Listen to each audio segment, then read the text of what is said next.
ओम नमो भगवते वासुदेवाय नमः. राधे राधे. नमः शिवाय.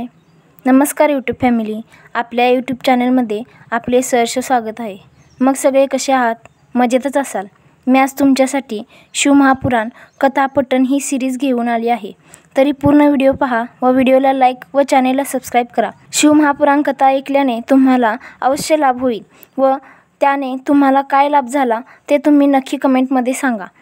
शिवमहापुराण कथा अशी आहे की हे ऐकल्याने तुमचे सगळे पाप नष्ट होईल आणि तुमच्या संसारामध्ये पतीपत्नीमध्ये अधिक प्रेम वाढेल, सुख समाधान लाभेल. तुम्हाला चारी बाजूने शुभ समाचारच कानावर पडतील व त्याचे फळ अधिकच मिळेल. नवरात्रीमध्ये हे ऐकल्याने त्याचे फळ अधिक वाढते. शिवपुराण ऐकल्याने दुर्गा माता ही अधिक प्रसन्न होते. त्यामुळे दोन्ही देवांचे आशीर्वाद व कृपादृष्टी आपणास मिळते. 11वा शिवलिंग स्थापना आणि पूजाविधी. नमः शिवाय. ओम दुम दुर्गाय नमः. अध्याय 11वा. शिवलिंग स्थापना आणि पूजाविधी. ऋषीगणांनी विचारले, सुतजी, शिवलिंगाची स्थापना कशी करावी, त्याची पूजा कशा प्रकारे करावी, कोणत्या काळी ती पूजा करावी, कोणत्या द्रव्याने करावी हे आपण मला सांगावे. सुतजी म्हणाले, महर्षी जन हो, आपण योग्य तो प्रश्न विचारला. शुभकारक वेळी पवित्र तीर्थक्षेत्री, नदी काठी अथवा पवित्र स्थानी शिवलिंगाची स्थापना करावी. त्या लिंगाचे नित्यपूजन करावे. पार्थिव द्रव्याने, जलमय द्रव्याने अथवा तेजस द्रव्याने त्याचे पूजन करावे. ज्यांना शिवालय बांधावयाचे असेल त्यांनी उत्तम शिल्पकाराकडून बांधून घ्यावे. तेथे कायमस्वरूपी शिवलिंगाची प्राणप्रतिष्ठा करावी. मंदिराचा गाभारा सुंदर असावा. वैदिक मंत्रांनी पूजन करून सर्वांना उपहार देऊन त्यांचा मानसन्मान करावा. यानंतर महादेवाचे मनोभावे ध्यान करावे. ओंकाराचा मोठ्याने घोष करत शिवलिंगाचे पूजन करावे. नित्य भक्तिभावाने त्याचे पूजन करावे. तसेच शिवतत्व सर्वत्व भरलेले आहे याची जाणीव ठेवावी. वृक्षवेली याही वाढतात म्हणजे त्यामध्ये शिवतत्व आहे. पशुपक्षी यामध्ये शिवतत्व आहे. संपूर्ण चराचर सृष्टीबद्दल अत्यंत आदराची भावना ठेवावी. काया वाचा मनाने कोणालाच दुखवू नये.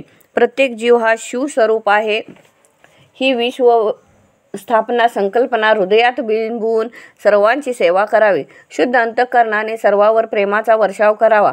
त्यामुळे शिवजींची कृपा आपणावर होत असते. मंदिरामध्ये शिवलिंगाची स्थापना केली असेल तर नित्याने षोडशोपचारी पूजा करावी. मंदिरात जाणे शक्य नसेल तर शिवजींची घरातील देवाऱ्यात स्थापना करून त्यांची षोडशोपचारे अथवा मंत्रोपचारे पूजा करावी. ओम नमः शिवाय या मंत्राचा जप करावा.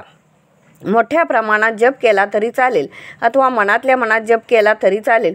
कोणतेही सत्कर्म वाया जात नाही हे पक्के लक्षात ठेवावे. जपाने आपले अंतःकरण शुद्ध होते. शुद्ध अंतःकरण म्हणजेच आतील शिवतत्व प्रकट होते. यासाठी नित्याने जप करावा. कोणाची निंदा करत, संघर्ष करत वेळ घालवण्यापेक्षा जप करीत राहावे. शंकराची भजने गावीत, इतर संतांची भजने गावीत. गायत्री मंत्रामध्ये फार मोठे सामर्थ्य आहे. विश्वाला प्रकाश देणाऱ्या भगवंताला आपण सद्बुद्धी दे म्हणून प्रार्थना करतो. सद्बुद्धी ही सर्वश्रेष्ठ संपत्ती आहे. या दैवी संपदेने जीवन आनंदमय होते. शिवाची स्थाने जेथे आहेत तेथे जाऊन मनोभावे दर्शन घ्यावे. स्नान, दान, अनुष्ठान, जप हे जीवनाला शुद्ध करणारे मार्ग आहेत. ऋषीजन सुतांना म्हणाले, हे महात्मन, तुमच्या मुखातून प्रगटलेले विचार ऐकून मन प्रसन्न झाले आहे. आता पुण्यक्षेत्राचे वर्णन श्रवण करण्याची इच्छा आहे, ती आपण पूर्ण करावी. अध्याय 12वा. मोक्षदायक पुण्यतीर्थाचे वर्णन आणि पुण्यफलांचे वर्णन. सूत म्हणाले, ऋषीजन हो, आपण सर्व जर ज्ञानी आहात, ज्ञानाचा आदर करणारे आहात, तरी मोक्ष देणाऱ्या शिवक्षेत्राची माहिती महिमा आपणास सांगत आहे, ती एकाग्रतेने श्रवण करावे. या पृथ्वीवर अनेक देवदेवतांनी वास्तव्य केल्यामुळे आणि ऋषीमुनींनी तपश्चर्या केल्यामुळे त्या स्थानांना तीर्थक्षेत्र प्रतिष्ठा प्राप्त झाली आहे. लोकांच्या कल्याणासाठी काही स्वयंभू तीर्थक्षेत्रे देखील निर्माण झाली आहेत. मानवाने अशा पवित्र तीर्थक्षेत्री जावे. तेथील पवित्र नदीमध्ये स्नान करावे. देवतांचे दर्शन घ्यावे. जप आदी अनुष्ठान करावे. आपणास शक्य असेल तेवढा दानधर्म करावा. तीर्थक्षेत्री प्रपंचाचा विचार करत बसू नये. ईश्वराची, शिवाची प्राप्ती घडावी यासाठी आपण तीर्थक्षेत्री आलो आहोत याची जाणीव ठेवावी. अनेक तीर्थक्षेत्रे पवित्र नद्यांच्या संगमावर आहेत. सिंधू व सतलज नदीच्या किनाऱ्यावर अनेक पुण्यक्षेत्रे आहेत. सरस्वती नदी परमपवित्र आहे. तिचे 60 प्रवाह आहेत. या तटावर साधना केल्यावर शिवपद प्राप्त होते. पुण्यकारक गंगा हिमालयातून उगम पावते. तिच्या तीरावर काशी, प्रयाग, पावन क्षेत्रे वसलेली आहेत. सोनभद्र नदीचे 10 प्रवाह आहेत. नर्मदा नदीचे 24 प्रवाह आहेत. तमसा नदीचे 12 आणि रेवा नदीचे 10 प्रवाह आहेत. तमसा नदीचे 12 आणि रेवा नदीचे 10 प्रवाह आहेत. परमपवित्र गोदावरीचे 21 प्रवाह आहेत. कृष्णवेणी नदीचे 18 प्रवाह आहेत. तुंगभद्रेचे 10 प्रवाह आहेत. सुवर्णमुखरी नदीचे 9 प्रवाह आहेत. पंपा सरोवर, कन्याकुमारी सर्व महान पुण्यतीर्थक्षेत्रे आहेत. कावेरीची 27 प्रवाह आहेत. या नद्यांच्या किनाऱ्यावर वास्तव करून साधना केली तर निश्चितच पुण्य लाभेल. यासाठी काही तीर्थयात्रा करणे अत्यंत आवश्यक आहे. जल हे मानवाला शुद्ध करणारे आहे आणि पवित्र नदीच्या जलाने स्नान केले तर पाप नाहीसे होण्यास निश्चित मदत होते. नैमिषारण्य आणि बद्रिकाश्रम ही 2 तीर्थक्षेत्रे तपस्वी लोकांना अतिशय प्रिय आहेत. केदार क्षेत्री स्नान केले असता ज्ञानवृद्धी होते. नर्मदेत स्नान केले असता विष्णुलोक प्राप्त होतो. गंगा आणि कावेरीच्या तीरावर वास्तव्य करून काही काळ साधना करावे. तीर्थक्षेत्री राहून पुण्य प्राप्त होते, परंतु तीर्थक्षेत्री जर पाप घडले तर त्याचे फळ भोगावे लागते. तीर्थक्षेत्री आपण गेले की तेथील पवित्र वातावरणाचा आपल्यावर परिणाम होतो. त्यामुळे कायिक, वाचिक व मानसिक त्रासांचा नाश होतो. ध्यानाने मानसिक पाप नष्ट होते, जपाने वाचिक पाप नष्ट होते आणि कठोर साधनेने कायिक पाप नष्ट होते. यासाठी तीर्थक्षेत्री जावे. अध्याय 13. सदाचार संपन्नता. ओंकार व गायत्री जप, दान, अर्थ, पुरुषार्थ. ऋषीजन सुतांना म्हणाले, हे महात्मन, आता आपण सदाचाराची माहिती सांगा. त्याचप्रमाणे कोणती सत्कर्मे केल्याने स्वर्गाधिक पुण्यलोक प्राप्त होतो आणि कोणती दुष्कर्मे केल्याने अतिशय भयानक नरक यातना भोगाव्या लागतात याची माहिती सांगणं ही नम्र प्रार्थना. सूत म्हणाले, मुनिजन हो, ज्याचे आचार, विचार, उच्चार सात्विक आहेत अशा ब्राह्मणाला स्वतःला ब्राह्मण म्हणवण्याचा अधिकार आहे. जीव, जगत आणि जगतात्मा याची त्यांना पूर्ण जाणीव झालेली असते आणि ते ज्ञान जो सर्वांना सांगत असतो.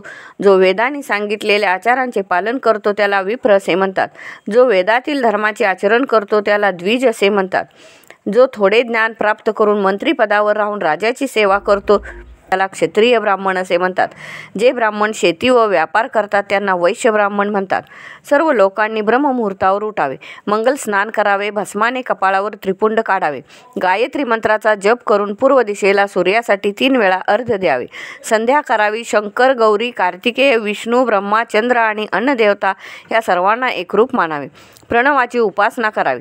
साधकाने सारे विश्व ब्रह्मरूप आहे याची आणि मी ही ब्रह्मरूप आहे या धारणेने आपल्या श्वासाकडे लक्ष द्यावे.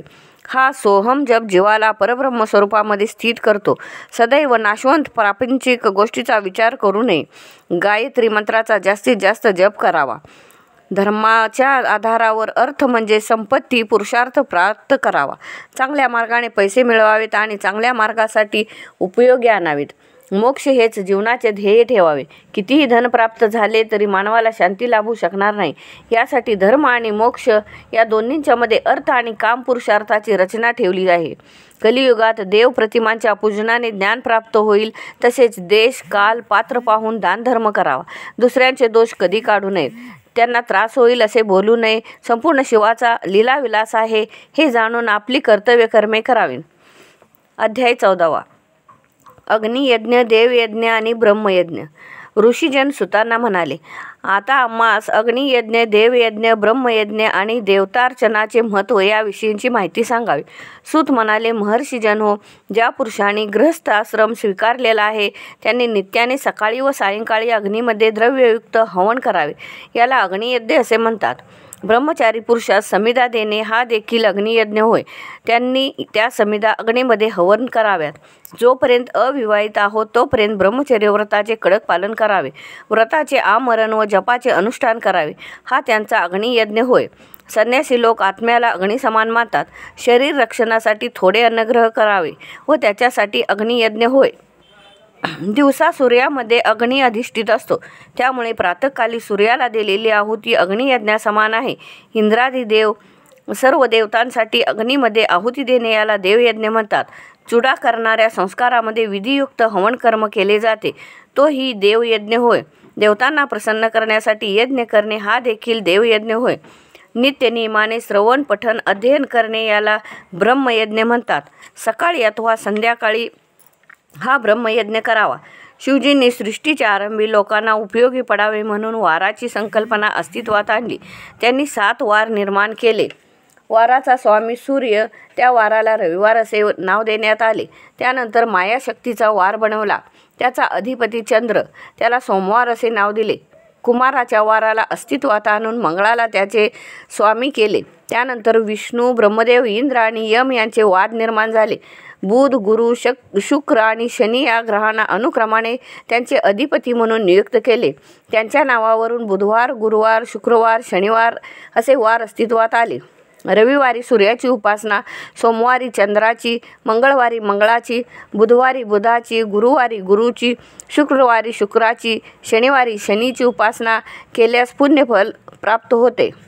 त्या देवतांच्या मंत्राचा जप करणे, त्यांच्यासाठी होम करणे, त्यांना आवडणाऱ्या वस्तूंचे दान करणे, त्यांच्यासाठी तपश्चर्या करणे, त्यांच्या प्रतिमेची अथवा मूर्तीची षोडशोपचारी पूजा करणे ह्या 5 प्रकारच्या आराधना आहेत.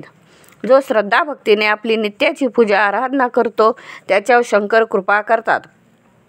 अशा प्रकारे श्रद्धापूर्वक अंतःकरणाने देवाची आराधना करावी. समाजाच्या हितासाठी ज्या काही सुखसोयी करता येतील त्या करण्याचा प्रयत्न करावा. धर्मशाळा बांधाव्यात. विहिरी, तलाव निर्माण करून जलाची व्यवस्था करावी. नमः शिवाय. तर हे व्हिडिओ आवडला असेल तर व्हिडिओला लाईक, शेअर, कमेंट तसेच आपल्या यूट्यूब चॅनेलला सबस्क्राईब करा व बेल आयकॉनवर क्लिक करा, जेणेकरून आपल्या नवीन व्हिडिओजचे नोटिफिकेशन सर्वात आधी तुम्हाला येईल. राधे राधे.